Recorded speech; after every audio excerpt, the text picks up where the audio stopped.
are you ready? I'm ready. So ready. Here we go.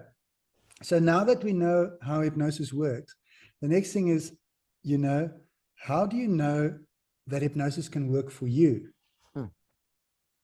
Well, it's a really, it's the other fundamental question, right? It's wonderful to know about the power of hypnosis, but how do I know that I'm a candidate that would have the benefits from that? So that brings us down to the question, can I be hypnotized? Am I hypnotizable? And there are a couple of questions. And I'm going to just ask these questions and with very little time in between.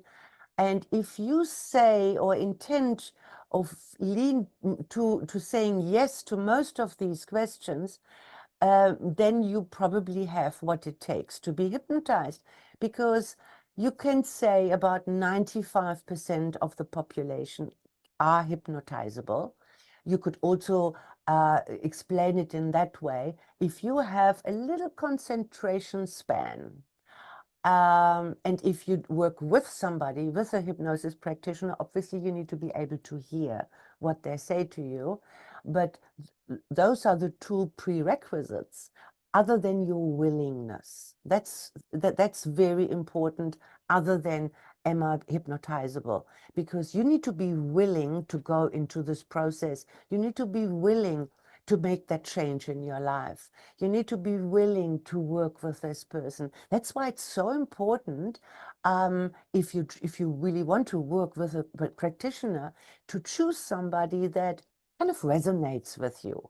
You know, like at our referral site, there's photos and a description and things like that. And don't hesitate to make a few phone calls or send a few emails.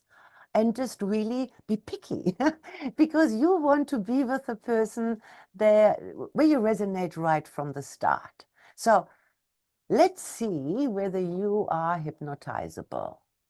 I wonder, have you ever been driving and then you said, how did I actually arrive? I can't remember.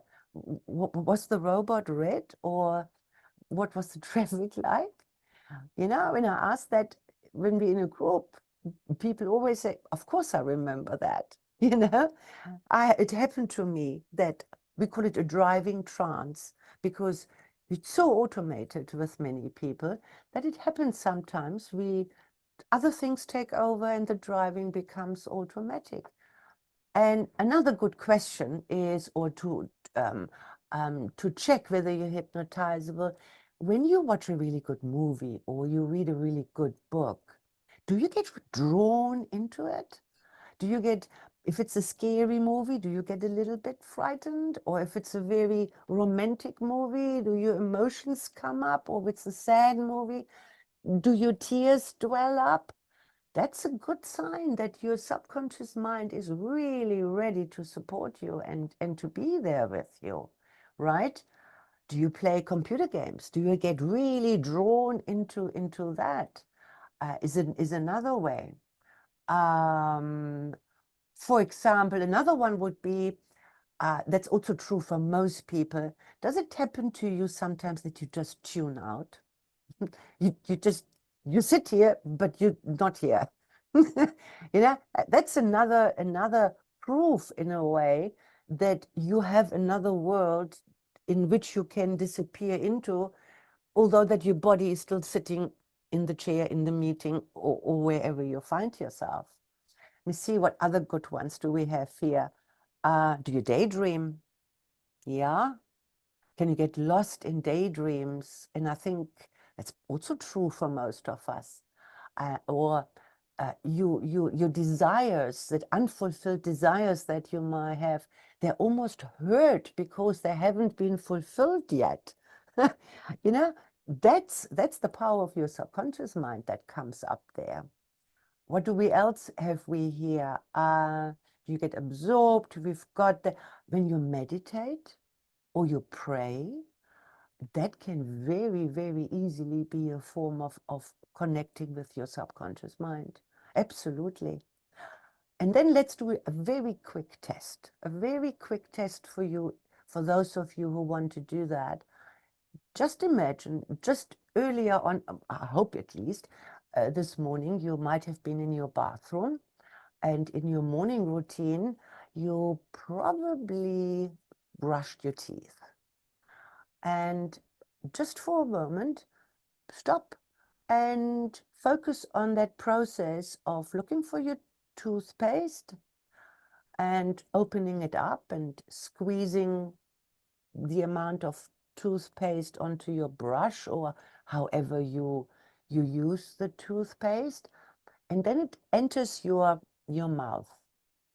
And there's different tastes of toothpaste, but most of them, they have this really kind of refreshing, this it's minty or lemony, or, and when you can imagine that, for some of you, your saliva glands might even start to work and produce a little bit of saliva, or you might have feeling a astringent kind of feeling in your mouth.